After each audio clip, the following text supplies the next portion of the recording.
Hello and welcome to another episode of the Hockey News Cheat Sheet brought to you by Stix.com. That's Stix.com. I'm George Nassios and I'm joined by my co-host and producer, Eric Cruikshank. And Eric, Ovi, the grade 8, he broke the unbreakable. He broke the grade wins record, 895 goals now.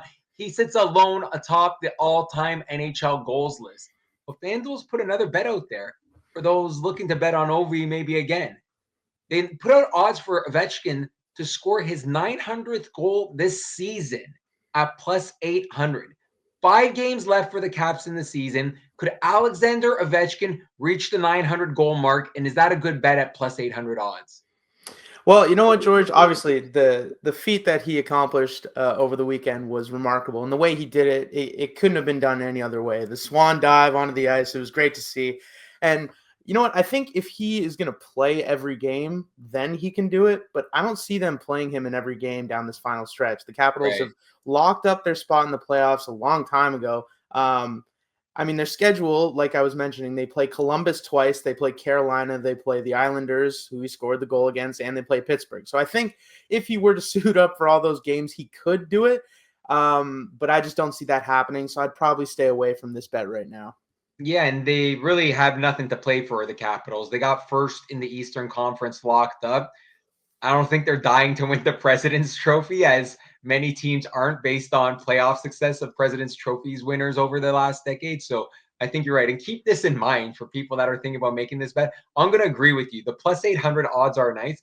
He has scored 6 goals in his last 5 games. They have 5 games left. So he could score 5 more goals in his next 5 games if he plays. But 11 goals in 10 games for the 40-year-old. And I think maybe, like you said, they might want to get some rest heading into the playoffs. So as nice as those plus 800 odds might be looking in a bettor's eyes, and they might be looking to ride the momentum of like, this guy's scoring every game, it's probably going to cool down a bit. And like you said, I see him sitting at least 1 game given the Capitals' current situation. So for sure, I would probably stay away from that one. From the red hot OV, we go to a red hot team, the hottest team in the league. They finally lost. Did you ever think, was St. Louis ever going to lose another game? I mean, yeah, like what Jim Montgomery has been able to do in his short time there is nothing short of remarkable. I think it's a direct correlation between a new coach being injected into an organization. You see like a new jump with this team now. And obviously Jordan Binnington coming off the Four Nations, it felt like that was a big momentum builder for him.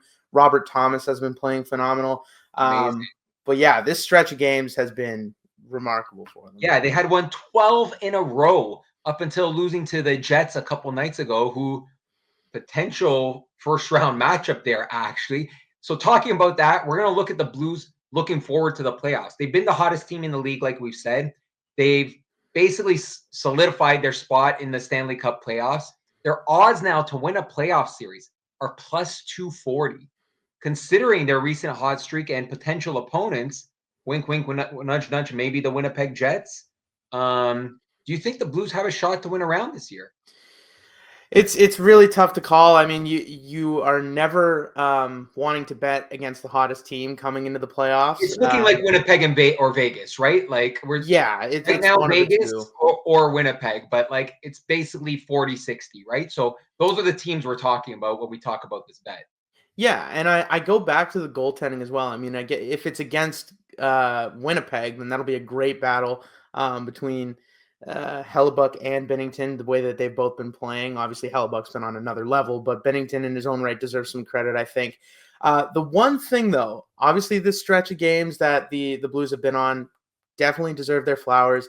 But if you look at the teams that they've beaten, there is a tiny bit of an asterisk you want to put on that. 8 of those wins came against non-playoff teams. And I don't mean teams that were just on the brink. I mean, we're talking Anaheim, we're talking Nashville, we're talking Chicago. So there is a little bit of, is this real, that I think is a reasonable skepticism to have heading into the postseason. And I mean, it like we've said, oh, you've gone on this remarkable hot streak. Congratulations. You get to play the Winnipeg Jets. Like it's not a great draw for them with the way that things have gone throughout the entire year. But hey, I mean, like I said, a team can get hot, a goaltender can get hot, and they have a good recipe to make some noise. But I would probably stay away from this bet right now. Right, and it looks like Dylan Holloway, who was one of their great offer sheet signings in the offseason, may miss the start of the playoffs as well. I believe he's third in team scoring after Robert Thomas and Jordan Kyrou. So that might hurt a bit. And they're playing Winnipeg and Vegas.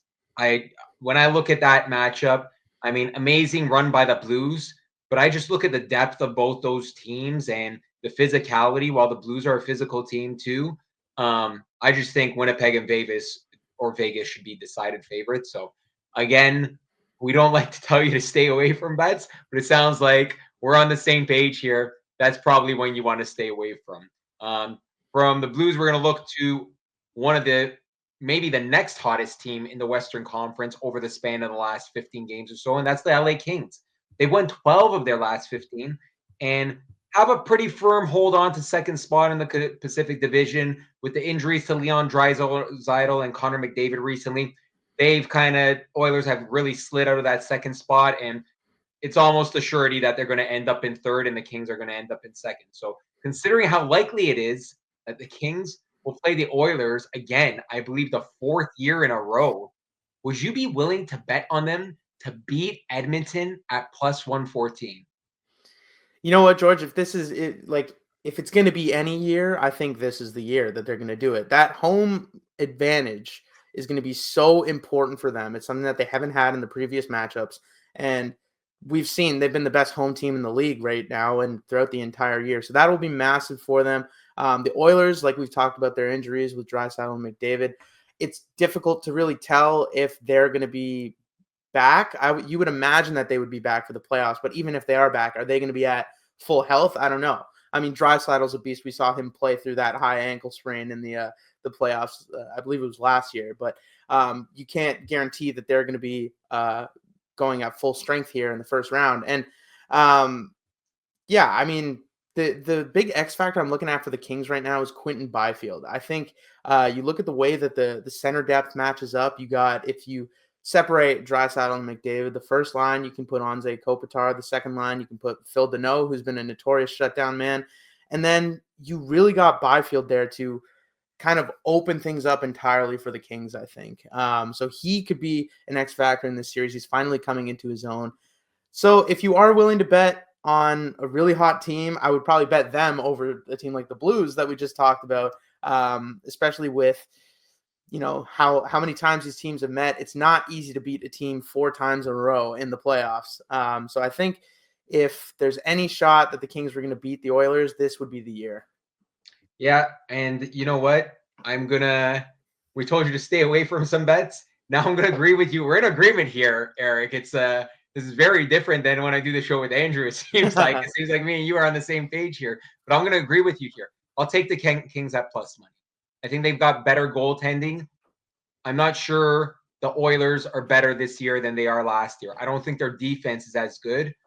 McDavid and Draisaitl, like you said, I think they'll be back for the playoffs for sure. But will they be carrying lingering injuries? Will they tweak something again? As we saw, Draisaitl came back from a couple games. Boom, he's outright again, right? So it's something to wonder. And Drew Doughty is going to be hitting his stride when the playoffs begin. He missed the first 4 months or so of the season. So he is just hitting his stride right now at the perfect time of the year. I think the Kings have the depth, like you said. They can match up 1, 2, 3 down the middle with Kopitar, Deneau, and Byfield. And I think most of the series they played with the Kings, I believe they've gone 5, 6, and 7. So a couple of those series have been very close, very tight.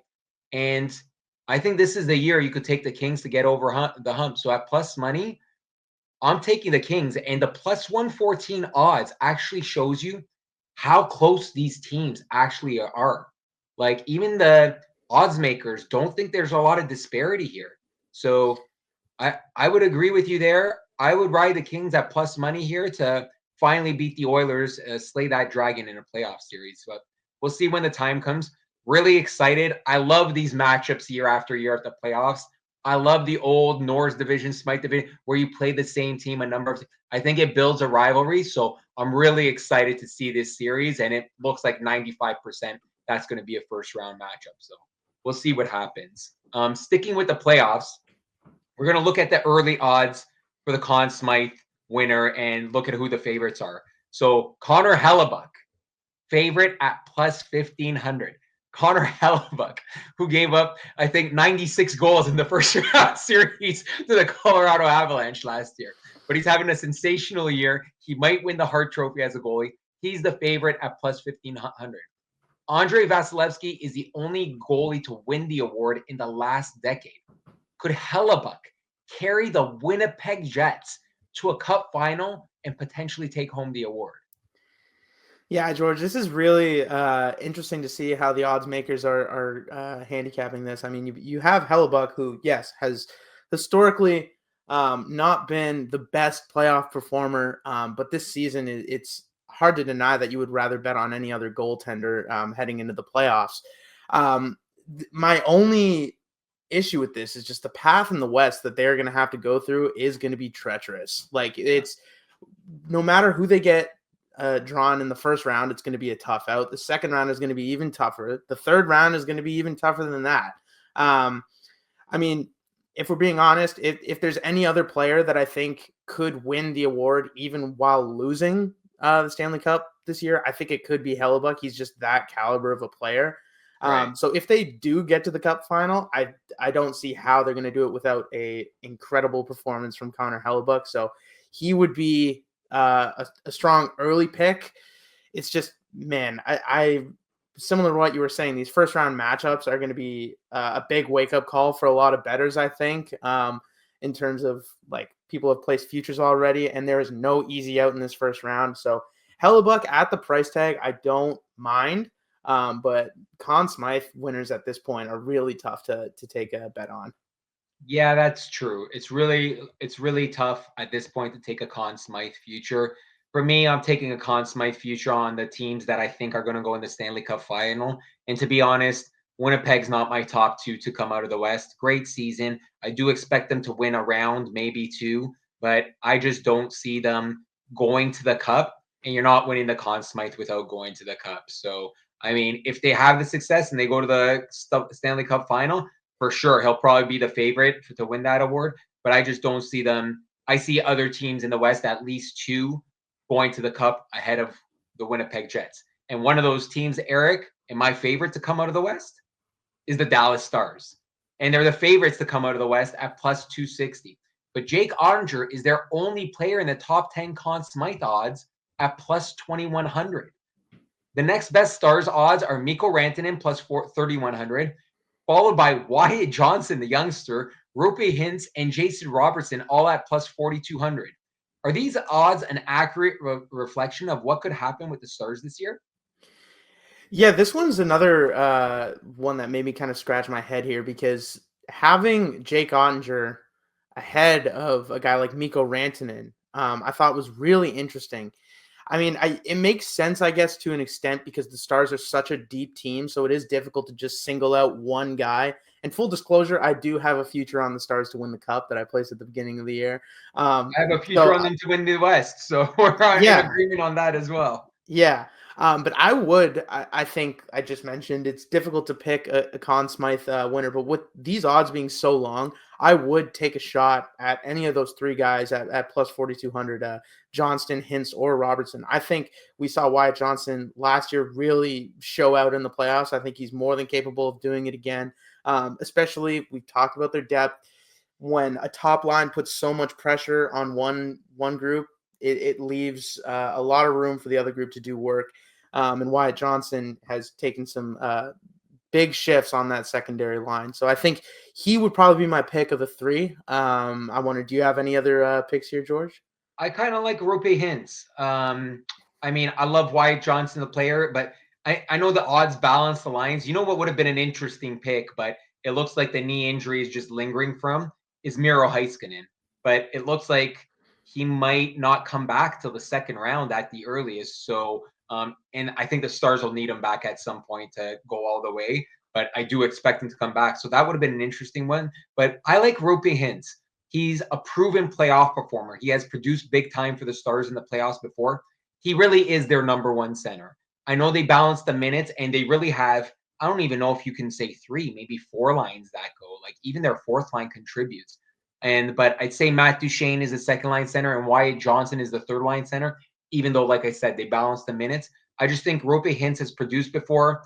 He's playing with the best players on the team, and he's getting PP1 action. I think that's the guy that I would put my money on, just on his past production and the fact that he's playing with the best players on the team. And I think he's a proven playoff performer. So that's the guy that I'm going to touch. Also, if the other teams get shut down somewhat, they're going to look at the centerman to win the award unless the wingers really outproduce them. So I would go Hintz or Johnson before I'd go Robertson or even Rantanen for that matter. But it's really good money on any of those guys, to be honest. But plus 4,200 for Hintz, Johnson, or Robertson.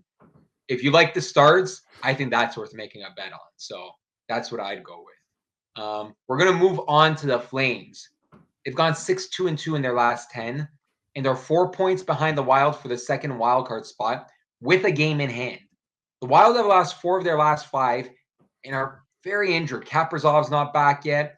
I believe Joel Eriksson Ek is out. Do you think the Flames could make one last push to sneak into the playoffs? It's been such an overachieving year for them already. Yeah, George, it's going to be a really interesting final stretch for the Flames here. Them and Minnesota both kind of have similar schedules throughout these final 4 and 5 games. Minnesota plays San Jose. They play Calgary on Friday, which if you're not doing anything on Friday, that's going to be a playoff atmosphere. Crucial game. Yeah. And then Minnesota plays Vancouver and Anaheim. As for Calgary, they play Anaheim, then Minnesota, then San Jose. And then they end the year with 2 of the toughest teams in the West in Vegas and LA. So that's kind of it's tough because those games through the first 3 could really dictate whether or not they're going to make it. But at the end, those are not easy outs for your final 2 games of the season. And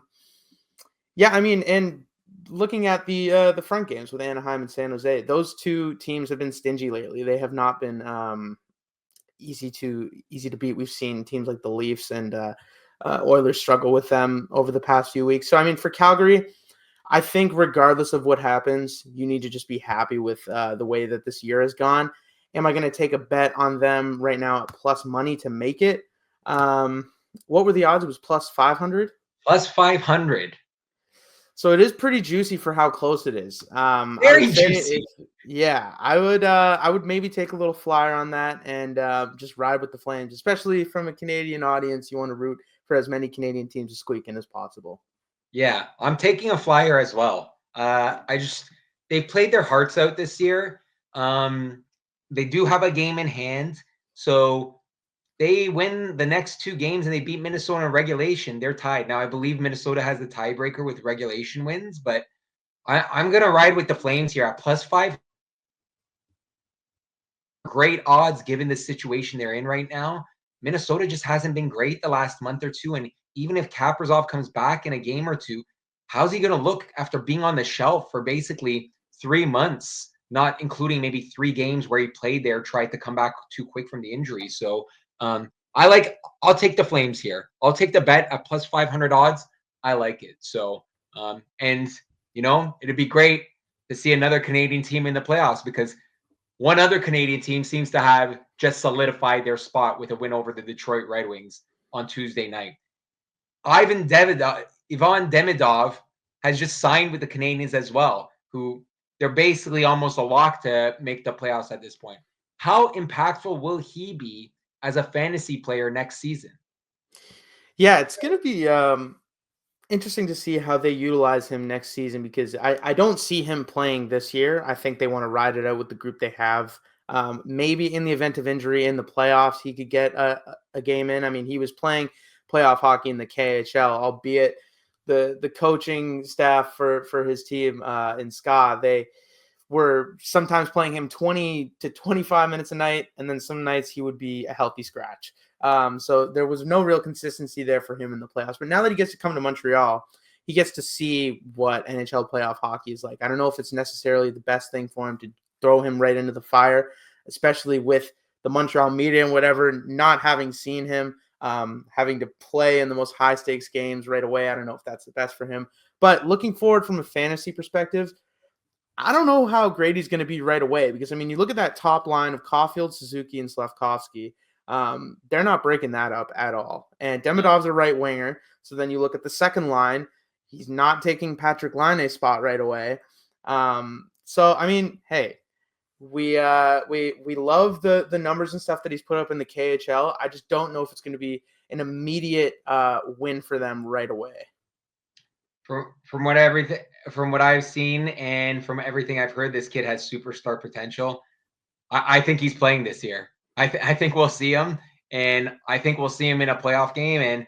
And Patrick Laine is a power play specialist. I think this kid's going to come into the NHL next year and be better than Patrick Laine. The top line for the Canadiens has been fantastic this year, so I'd agree with you that I wouldn't break that up. But I think this kid will be a 50 to 60 point player in his rookie season.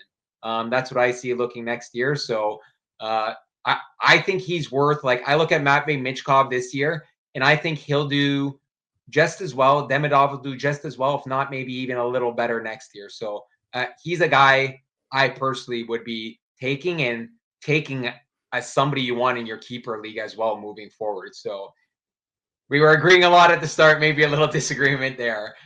Sticking with the youngsters, James Hagens started the season as the overwhelming favorite to be drafted first overall at this summer's draft. And now his odds have dropped to plus 340 versus the field. Is there a chance Hagens still gets drafted at number 1? So this is another interesting thing to follow for the summer because I think Matthew Schaefer has kind of emerged as the consensus number 1 pick, even though he hasn't played in the second half of the season because of his injury that he suffered at the World Juniors. But I just think, that coveted number 1 defenseman is so hard to come by.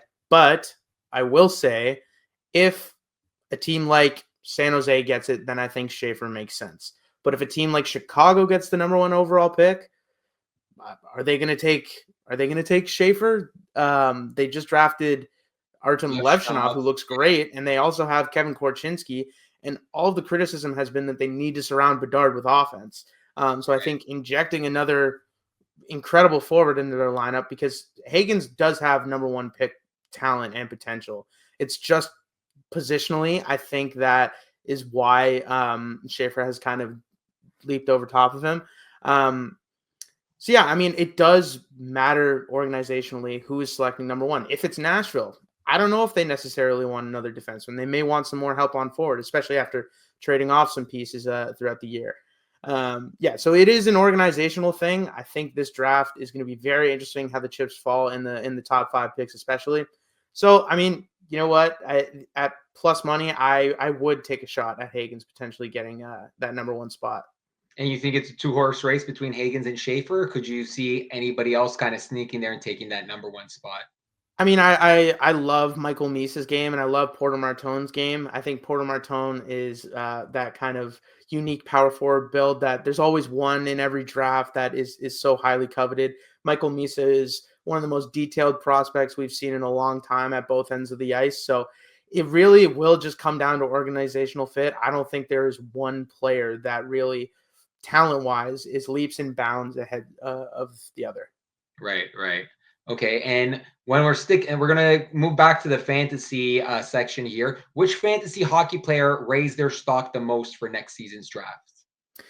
I'm going to go with Pavel Dorofeyev with the Vegas Golden Knights. He scored a team high. He's at 33 right now, goals this season in his first full year. And I mean, we saw there was some signs of this last year, although he didn't play the entire year. He had 13 and 47 games played. So that's a pretty good pace as well for your first sort of NHL stint. And he wasn't playing top line minutes back then. Now he is right on the top line for the Vegas Golden Knights and also playing top power play minutes alongside Mark Stone. Jack Eichel's injured right now, but he's normally there. So, I mean, he's been a mainstay in the top 6. Now he's on the top power play. And now whenever someone gets injured, if he's not already on the second line, he's being pushed up to the first line. So I think this was a guy that was probably going 10th round in fantasy, maybe even deeper. I think he's going to take a huge leap next season. Yeah, that's a great choice. Imagine at the start of the season what the odds would have been for Pavel Dorofeyev to lead the Vegas Golden Knights in goal scoring. He leads And it's the crazy. team in And these guys haven't really been hurt that much either. Everyone kind of thinks that like Mark Stone's going to be out for 20 to 30 games every year. Eichel's going to be out for 20, 30 games. These guys were playing all year, and Dorofeyev still found a way to lead them in scoring. It's a really remarkable story. Yeah, that's true. That the thing that always comes up with Mark Stone when there's any kind of hockey draft I'm in, and somebody wants to check, is he hurt? And the answer invariably comes back, not yet. Not yet. Yeah, no, you're right. But great player nonetheless. On the opposite end, which fantasy hockey player lowered their stock the most for next season's draft? Yeah, I'm gonna go with Elias Lindholm in Boston here, George. Mhm. He signed a massive deal in the offseason, 7 years, just I think shy of 50 million. He had the chance to put up massive numbers alongside Pasternak and Marchand. He was gifted a role in the top power play line, and he's only got 16 goals and 27 assists, so 43 points in 79 games played. And that doesn't mean that Pasternak suffered either. He still had a great year. He just Yeah. Lindholm just wasn't contributing offensively. And I mean, Marchand left halfway through, so maybe that had some to do with it, but I don't really think so. So yeah, I would say for Lindholm, as a guy who was probably going in the top 5 rounds, I mean, just because of the fact that he was going to be glued on a line with two of the best players in the league. It's pretty disappointing to see how the season has gone for him. Yeah, there's been a few disappointments, and another offseason signing was Steven Stamkos. His point totals really dropped from what he did last season when he was Tampa, moving over to Nashville. And another guy that, our other member of our trio, Andrew McInnes, who's not here, loves to point out the Rangers. Mika Zibanejad is just declining and declining with each year. That contract is an albatross for the Rangers going forward, but can't argue with the player you brought up as well. All three have had disappointing seasons. Lindholm might be the worst of the bunch, and we'll see what's going to happen to him going forward with that long contract with Boston. Okay, Eric, thanks for a great show. This has been another episode of the Hockey News Cheat Sheet brought to you by Stix.com. That's Stix.com. For Eric Cruikshank, I'm George Nassios. We'll see you next time.